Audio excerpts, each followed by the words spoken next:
চুমুকে। সুপ্রিয় দর্শক, আজ আমাদের মাঝে অতিথি হিসেবে উপস্থিত রয়েছেন সঙ্গীত শিল্পী উর্মি খান। শুভ সকাল আপু, কেমন আছেন? শুভ সকাল, আলহামদুলিল্লাহ ভালো। আচ্ছা, আমরা আপনার গানের সাথে পথ চলার যে জার্নিটা সেটা সম্পর্কেই শুরুতে জেনে নেব, তারপর বাকি আলোচনা।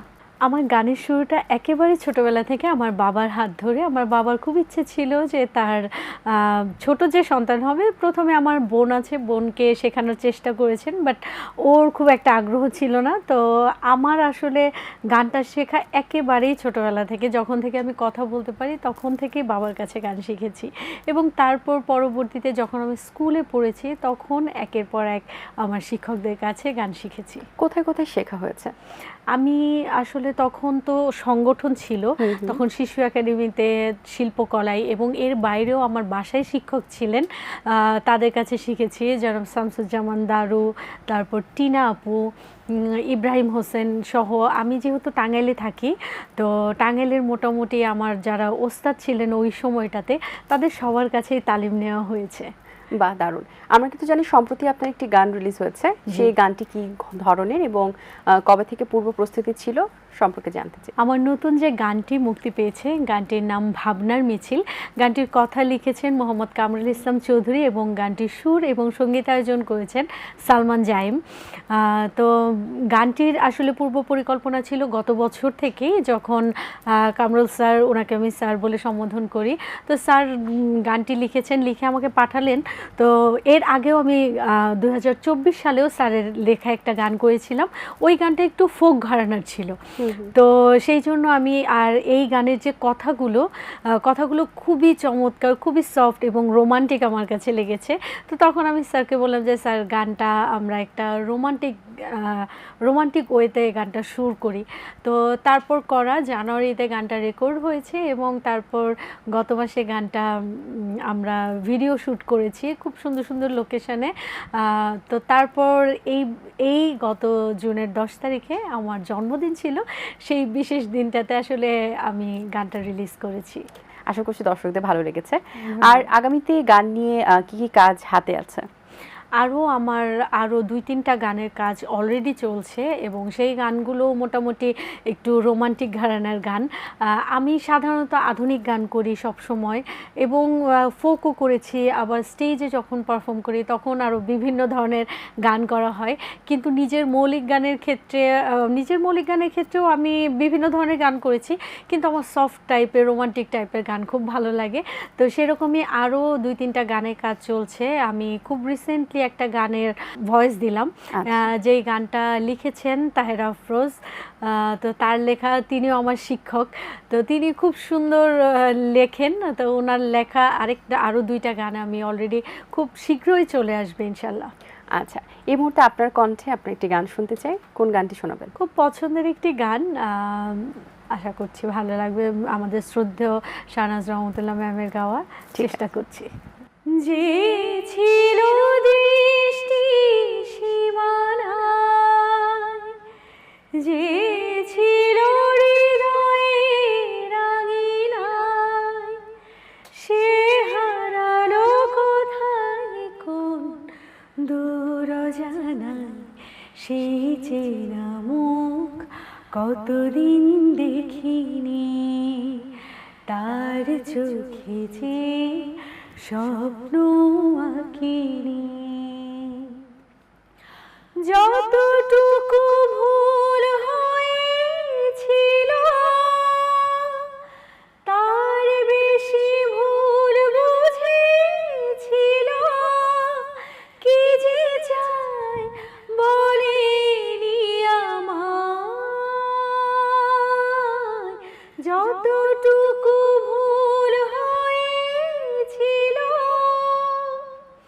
তার বেশি ভুল বুঝেছিল, কি যে চায় বলেনি আমায়, সে হারালো কোথায় কোন দূর জানায়, সেই চেনা মুখ কতদিন দেখিনি, তার চোখে যে স্বপ্ন আঁকিনি। বাহ, দারুণ! খুবই শ্রুতিমধুর একটি গান শুনিয়েছেন।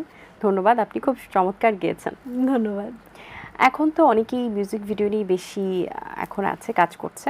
তো মিউজিক ভিডিও আপনার রিলিজ হয়েছে, আর মিউজিক ভিডিও যে ট্রেন্ডটা এখন ভাসছে, কি মনে হয় যে দর্শকরা কোন ধরনের গান শুনতে চান বেশি? এখন যদি আমি সত্যি কথা বলি, সেটা হচ্ছে দর্শকরা এখন সবার হাতে ফোন এবং প্রত্যেকের রুচি আলাদা আলাদা।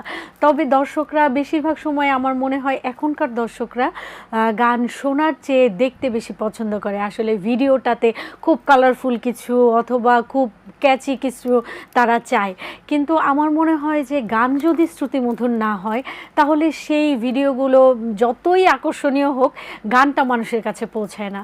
আর গান যদি শ্রুতিমধুর হয়, ভিডিওটা যদি একটু কোয়ালিটি একটু ডাউনও হয়, অনেক সময় দেখা যায় যে আমি এমন অনেক গান দেখবেন আছে যেই গানগুলো শুধু লিরিক্যাল ভিডিও হয়তো পোস্ট করা হয়েছে, সেই ভিডিওটাও অনেক অনেক মানুষের কাছে পৌঁছে যায়, কিন্তু খুব বেশি চাকচিক্য দিয়ে ভিডিও করলাম কিন্তু সেই গানটার কোনো অর্থ রইল না, সেই গানগুলো কিন্তু খুব বেশি একটা টিকে থাকে না। তো এখন পর্যন্ত আপনার মৌলিক গানের সংখ্যা কতগুলো? এখন পর্যন্ত আমার মৌলিক গানের সংখ্যা 11টা। আমার যেহেতু অ্যালবাম আছে, আমার বেশ কিছু মৌলিক গানের আগেও করা আছে, এই গানটা দিয়ে আমার গানের সংখ্যা এখন 11টা। আচ্ছা, আপনি ছোটবেলা থেকেই গান করছেন, কিন্তু গানের সংখ্যা 11টি কেন? কারণ হচ্ছে আমি যখন থেকে গান করি তখন আসলে একটা গান করা, নতুন একটা গান সৃষ্টি করা, সেটার পেছনে আসলে তখন সুযোগ সুবিধাও অনেক কম ছিল, যে কার কাছে যাব, কাকে বলবো, কে করে দিবে, শুধু ঢাকা নির্ভর সব কিছু। তো আমি যখন আমার প্রথম গানটা করলাম, আমি এর আগে যেহেতু একটা রিয়েলিটি শোতে ছিলাম, সেখান থেকে বের হওয়ার পরও কিন্তু আমার অনেক বড় একটা গ্যাপ ছিল, কারণ কমিউনিকেশনের জন্য। তখন কমিউনিকেশন কিন্তু এত সহজ ছিল না এখন যতটা সহজ আমাদের জন্য, এটা প্রথম একটা কারণ। দ্বিতীয় কারণটা হচ্ছে যে যখন কেউ মৌলিক গান করতে যাবে, তখন এখন সিস্টেমটা হয়ে গেছে যে সম্পূর্ণ খরচটাও নিজের বহন করতে হয়। কারণ একটা সময় ছিল যখন আমরা ছোট ছিলাম, তখন কিন্তু একজন শিল্পী কষ্ট করে একটা গান বের করলে সেই গানটা মানুষের কাছে পৌঁছে গেলে দেখা যেত 10 জন প্রডিউসার তার কাছে আসছেন যে আপনার গান করব, তারা প্রডিউস করতো গানগুলো। কিন্তু এখন কিন্তু দেখবেন যে প্রত্যেকটা গানের পেছনে শুধু শিল্পীর নিজের পরিশ্রমও করতে হয়, মানুষের কাছে যেতে হয়, শিল্পীর নিজের যেতে হয় প্রচারের জন্য, যেটা এখন আসলে আজ থেকে 20-25 বছর আগে ডিফারেন্ট ছিল। তখন কঠিন ছিল, কিন্তু তখনকার সিস্টেম আর এখনকার সিস্টেম অনেক ডিফারেন্ট। আর আমি চাই যে যখন গান করব সেটা সংখ্যায় কম হোক, কিন্তু গানগুলো যেন কোয়ালিটিফুল হয়, সেই জন্য একটু সময় নিয়ে করা। একদম ঠিক। এই মুহূর্তে আরেকটি গান শুনবো, এবারে কোন গানটি শোনাবেন? এ পর্যায়ে আমি আমার আরেকটা মৌলিক গান করছি, যেটা গেলি ছাড়িয়া নামে। গানটা রিলিজ হয়েছিল 2024-এ। প্রেম শিখাইয়া গেলি আমায় জিন্দা মারিয়া, কাছে আইসা কেন বন্ধু গেলি ছাড়িয়া। প্রেম শিখাইয়া গেলি আমায় জিন্দা মারিয়া, কাছে আইসা কেন বন্ধু গেলি ছাড়িয়া। তোর পিরিতের মরণ খেলায় গেলাম হারিয়া, কাছে আইসা কেন বন্ধু গেলি ছাড়িয়া, কাছে আইসা কেন বন্ধু গেলি ছাড়িয়া। যাবার আগে আমাদের প্রিয় দর্শকদের উদ্দেশ্যে কিছু বলবেন? দর্শকদের উদ্দেশ্যে বলতে চাই যে আমার যে নতুন গানটা এসেছে, এই গানটা আপনারা পেয়ে যাবেন আমার ফেসবুক পেজ এবং আমার YouTube channel songs by Urmi খানে। আপনারা সবাই সাবস্ক্রাইব করবেন, ফলো করে আমার সাথে থাকবেন এবং নতুন নতুন গান শুনবেন, বাংলা গানের সাথে থাকবেন। ধন্যবাদ। জি, আপনাকেও ধন্যবাদ আপু, ভালো লেগেছে কথা বলে। শুভকামনা রইল, ভালো থাকবেন। ধন্যবাদ। দর্শক, আশা করছি আয়োজন ভালো লেগেছে। আজ এই পর্যন্তই, দেখা হবে আগামী পর্বে নতুন কোনো অতিথির সঙ্গে। সেই পর্যন্ত ভালো থাকবেন, সুস্থ থাকবেন, এটিএন বাংলার সাথেই থাকবেন। সকলকে আল্লাহ হাফেজ। দিন আসে দিন যায়, সময়টা চলে যায়, তবু আছি এই বেশ ভালো। জীবনটা রঙময়, যেভাবেই হওয়া চাই, নয় কভু সাদা কালো। এই আশাতে স্বপ্ন ভাসে, সুখ হাসে চোখে মুখে, চায়ের চুমুকে।